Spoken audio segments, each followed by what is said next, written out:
afternoon, I'm Mai Rodriguez. Today on Newsfeed at noon, U.S. President Donald Trump cutting his trip to the G7 summit short to reportedly convene his National Security Council. This as the war between Israel and Iran enters its fifth day. A constitutional overreach. That's how a former Supreme Court Chief Justice describes the Senate's move to remand the impeachment articles against VP Sara Duterte. Meanwhile, the Vice President bears her 16 lawyers in her impeachment trial.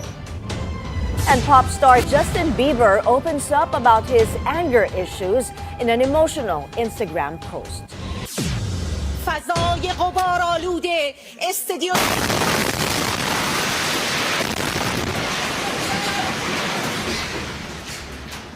That was the exact moment when an Israeli airstrike interrupted a live broadcast of Iranian state TV.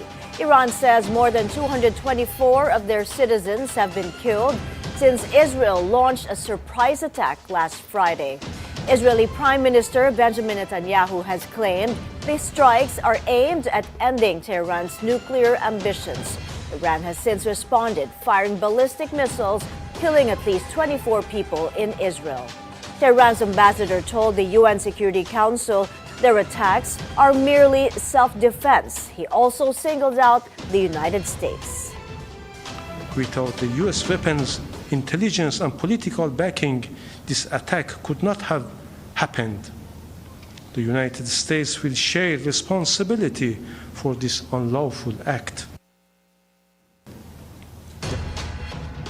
Prime Minister Netanyahu showing no signs of backing down. He insists Israel had to remove any nuclear threat posed by Iran. In an exclusive interview with ABC, he also floated the possibility of killing Iran's supreme leader, despite reports that U.S. President Donald Trump rejects such a move. So are you going to target the supreme leader? Look, we're doing what we need to do. I'm not going to get into the details. But U.S. officials tell us that the president flatly rejected a plan, an opportunity that the Israelis had to take out the supreme leader. Do you understand his concern? My understanding is his concern is that this would escalate the conflict. Hear more from ABC's exclusive interview with the Israeli Prime Minister on World News Tonight with David Meir. As war between Iran and Israel rages, President Donald Trump urges Tehran to sign a nuclear deal with Washington. Trump is confident Iran will do so as the conflict entered its fifth day on Tuesday. Have you spoken to Prime Minister Netanyahu? When might you speak to him? I've spoken to everybody. What will you say? Israel is doing very well, as you probably noticed, and I gave Iran 60 days, and they said no, and the 61st, you saw what happened. Day 61, so I'm in constant touch, and as I've been saying, I think a deal will be signed, or something will happen, but a deal will be signed, and I think Iran is foolish not to sign one. Secretary of State Marco Rubio earlier said the U.S. had no involvement in Israel's action against Iran. But Trump has told CNN that he supports Israel and even called the strikes a very successful attack. Trump, who had warned Iranians to evacuate Tehran, has cut short his trip to the G7 summit. Reports say he will convene his National Security Council. Russia's war in Ukraine and Trump's tariffs take center stage in the G7 meetings in Canada. Russia has been a thorny issue as some European nations want Trump to back tougher sanctions against Moscow. But the U.S. president has openly expressed support for Russian President Vladimir Putin. The G7 used to be the G8. Barack Obama and a person named Trudeau didn't want to have Russia in. And I would say that that was a mistake, because I think you wouldn't have a war right now if you had Russia in. And you wouldn't have a war right now if Trump were president 4 years ago. Why not have China here, the biggest economy in the world after the United States? Well, it's not a bad idea. I don't mind that. If somebody wants to suggest China coming in, I think we suggest. But you want to have people that you can talk to. You know, they don't talk. Putin speaks to me. He doesn't speak to anybody else. He doesn't want to talk because he was very insulted when he got thrown out of the G8. As I would be, as you would be, as anybody would be. He was very insulted. Trump is also expected to discuss trade with fellow G7 leaders on the sidelines of the summit. But Reuters is reporting that it is unlikely a solution to the tariff disputes would be reached. Vice President Sara Duterte be dismissed.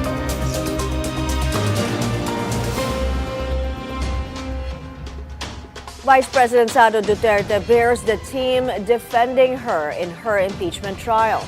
As Hannity tells us, it's an unprecedented show of force composed of both senior and young lawyers. 16 defense lawyers, never seen before in Philippine impeachment history. The legal team of Vice President Sara Duterte has now formally entered its appearance before the Senate Impeachment Court. In a 3-page appearance ad cautelam, the law firm Fortuna Narvasa and Salazar officially announced its representation of the VP, a formidable legal wall not seen in 2 previous impeachment trials. VP Sara's team is a mix of senior names, family legacies, and young lawyers. Some are not new to high-profile proceedings. Philip Sigrid Fortun is a well-known litigator. Gregorio Narvasa II is the son of the late Chief Justice Andres Narvasa. Reynold Munsayak served as VP Sara's spokesperson and formerly a PCGG official. Michael Wesley Poa was VP Sara's former Education Undersecretary and Chief of Staff. The list goes on and include bar-qualified practitioners. In 2000, former President Joseph Estrada faced his impeachment trial backed by a smaller, high-profile defense team with former Chief Justice Andres Narvasa. In 2012, former Chief Justice Renato Corona entered the Senate trial with 9 prominent lawyers, led by retired Supreme Court Associate Justice Serafin Cuevas. There's no constitutional or procedural restriction that caps the number of defense lawyers in impeachment court. VP Sara faces 7 articles of impeachment, including graft and corruption and constitutional violation. The court is now waiting for formal filings from both defense and prosecution. The VP has been issued summons and is given 10 days to respond. Senate President Cheese Escudero reiterates that all communications should be made through legal pleadings. Hindi sa pamamagitan ng press release, hindi sa pamamagitan ng meeting o caucus, hindi sa pamamagitan ng social media, kung hindi sa pamamagitan lamang ng pleadings. He also rules out any private talks between the House and the Senate on the impeachment process. This when asked if President Bongbong Marcos can facilitate a dialogue between them. Hindi ako naniniwalang isang bagay ito na pwedeng pag-usapan sa loob ng isang silid na sarado ang pintuan. Impeachment court ang Senado. Prosecutor ang Kamara dito. Hindi ito bicameral conference committee na batas ang pinag-uusapan. Hindi kami magkalibel sa isyong ito at hindi ito pwedeng pag-usapan sa loob ng silid na sarado. Lahat dapat ginagawa in the open, in the name of transparency and accountability. For now, the filing of the defense team's appearance is a signal that VP Sara's camp is preparing for a full legal fight. Hannah Tia, Billionario News Channel. A constitutional overreach. That's how former Supreme Court Chief Justice and Philconsa Chairman Renato Puno Jr. describes the Senate's remand order on the impeachment articles against Vice President Sara Duterte. Puno believes the move was intended to stall the process and keep the impeachment trial in limbo. It's to me, and this is the view of other experts also. It's a procedural overreach. Cannot be justified under the Constitution, cannot be justified under their own rules. Since February, I think the articles have been forwarded to the Senate. And so February, and now it's already June, and the trial, the hearing of the case has not been started. The defendant has not been summoned. She has not filed her answer yet.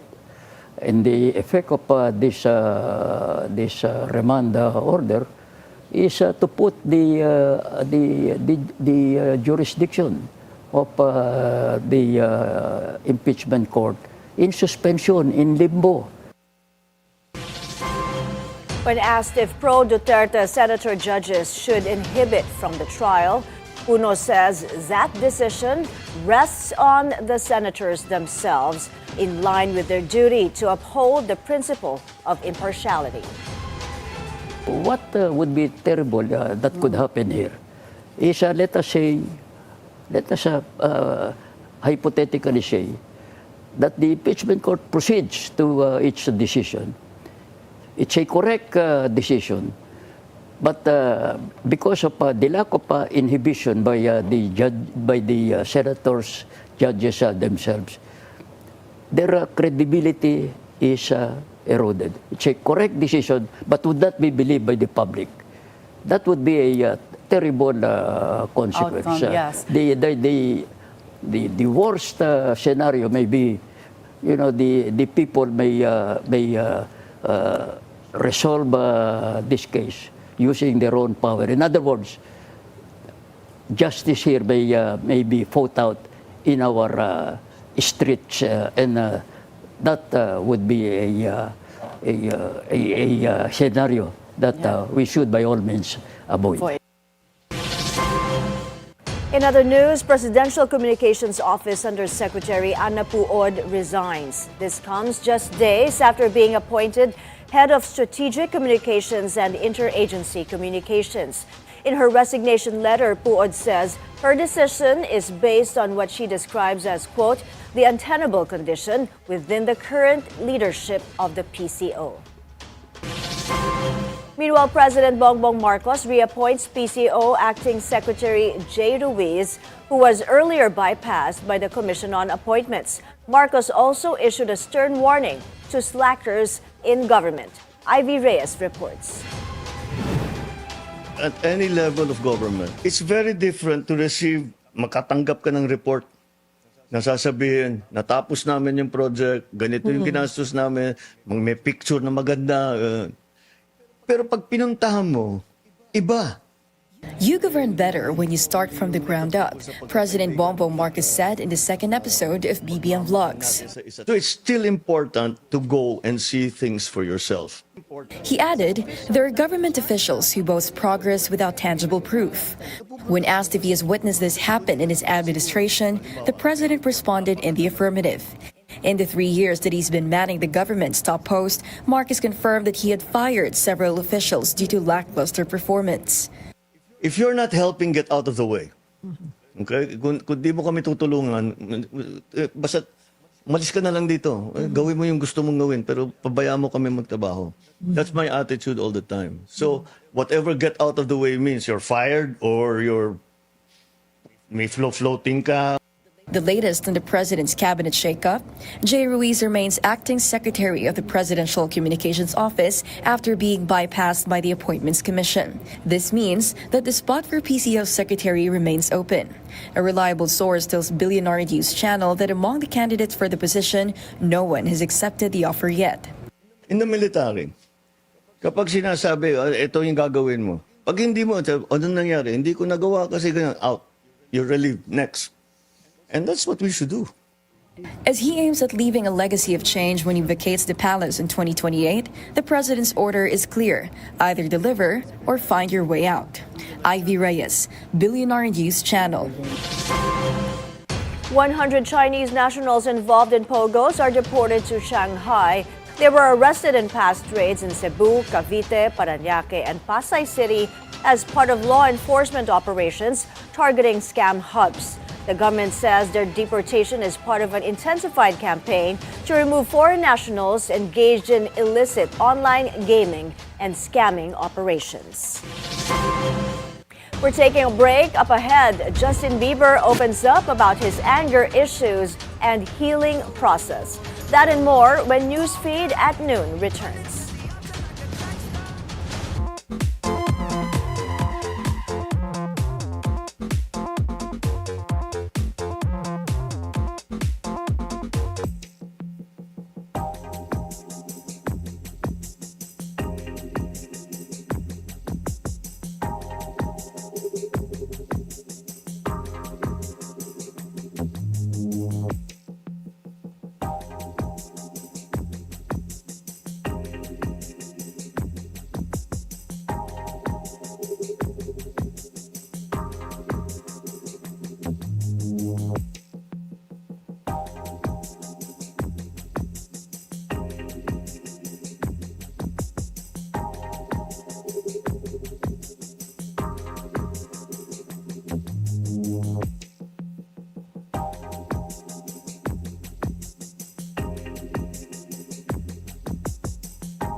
Detained former Congressman Arnie Teves is rushed to a government hospital due to severe stomach pain. Let's get more details from Joash Malimban, who joins us on the line. Joash, go ahead. That's right, Mai. Expelled Congressman and murder suspect Arnie Teves has been rushed to the hospital early this morning due to severe stomach pains. According to his lawyer, Attorney Ferdinand Topacio, Teves had been complaining of intense pain since midnight last night. He was given initial medical attention at around 5 a.m. and was transported to a hospital an hour later. The Bureau of Jail Management and Penology confirmed that Teves was brought to a government hospital at 6 a.m. today. The BJMP says symptoms were first noticed at around 7 p.m. last night. The jail nurse administered first aid and medication, but when Teves' condition failed to improve, the BJMP roving physician recommended his immediate transfer to the nearest public hospital. As of 9 a.m., Teves remains in the emergency room undergoing further evaluation and treatment. Mai. George, do we know what hospital and when Teves will be released? Mai's lawyer, Attorney Topacio, said that the hospital currently accommodating Teves cannot be disclosed due to security reasons. As for his release, we're still waiting for the official statement of BJMP and Teves' camp regarding this matter. Mai. Thank you for that report, Joash Malimban. The request of former President Rodrigo Duterte to be temporarily released from the International Criminal Court may be part of his strategy to eventually get his case dismissed. That's according to ICC Assistant to Counsel Attorney Cristina Conti. On Billionaire News Channel's On Point, Conti explains Duterte only has the ICC supposed questionable jurisdiction as his defense on his crime against humanity case. Ano niyan? Palalayain niyo ba ako temporary o baka naman wala nang kapangyarihan talaga yung korte na to. Kaya palayain niyo na ako ng permanente. Kung alin man ang pag-usapan ng korte at i-grant ng korte, laya siya. Conti also asserts the release could endanger the lives of the victims and erase their hopes of finally seeing Duterte behind bars. We see that with his power, with his money, with his influence, he could very well tamper with the evidence, with the victims. And ito medyo labas na kumbaga dun sa legal scope. Pero yung feeling na, ay bakit nakalaya at bakit may special treatment yung ganitong klaseng akusado.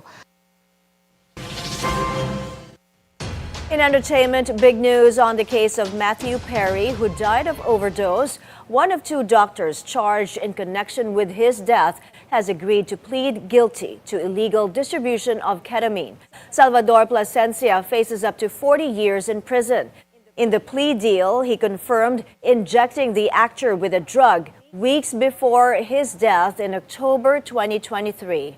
The doctor admitted it was not for legitimate medical purposes and that it was done in exchange for thousands of dollars. The Friends star died after losing consciousness and drowning in his hot tub. He had publicly acknowledged decades of substance abuse, including during the years he starred as Chandler Bing on the hit sitcom. A black juror is dismissed from the sex trafficking trial of embattled hip-hop mogul Sean Diddy Combs. This despite defense objections that the dismissal will reduce the panel's racial diversity. But a judge says the juror's inconsistent answers to questions about where he lived raised questions about his honesty. The judge also says while he took racial concerns seriously, he could not discount the possibility that the juror will be replaced by a white male who has been an alternate member of the jury. Justin Bieber opens up about his anger issues and healing process. On Instagram, he lamented how people keep telling him to heal. He says, quote, "Don't you think if I could have fixed myself, I would have already?" He adds he knows he's broken, but he gets more tired and angry as he tries to be like the people who told him he needs fixing. The pop star ended his emotional post by saying he is honestly exhausted with thinking about himself. The statement comes amid concerns about his well-being after several confrontations with paparazzi. We're taking another breather. Up ahead, the Oklahoma City Thunder one win away from its first NBA title. The details when we return. Stay with us.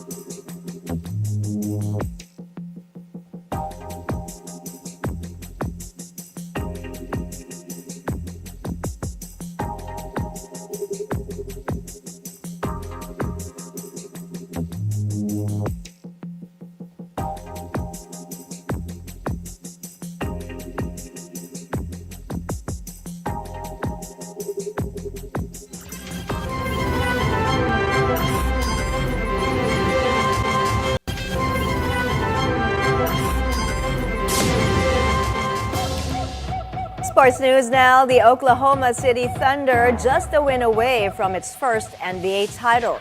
OKC took a commanding 3-2 series lead after a 120-109 victory over the Indiana Pacers in Game 5 of the finals. A 10-zip blitz in the fourth gave the Thunder a double-digit lead down the stretch. Jalen Williams dropped 40 points while Shai Gilgeous-Alexander added 31 points and 10 assists. Indiana's do-or-die Game 6 is on Friday morning, Philippine time. My teammates instill a lot of confidence in me and go out and be me. Mark's done a good job of telling me just be myself. I don't got to be anything more, and that's given me a lot of confidence. And before we go, Alex Ayala is making her main draw debut at the Nottingham Open against 6th seed Magdalena Linette of Poland. The Filipina rising star is out for redemption after dropping a straight sets match to Linette in Dubai last year. The 33-year-old Linette, ranked number 48, carries the edge in experience, but Ayala enters this match with a better 62% singles win rate this season. Match time is set for 6 p.m. tonight, Philippine time. And those are the news this hour. I'm Mai Rodriguez. Stay with the Billionaire News Channel. Good afternoon.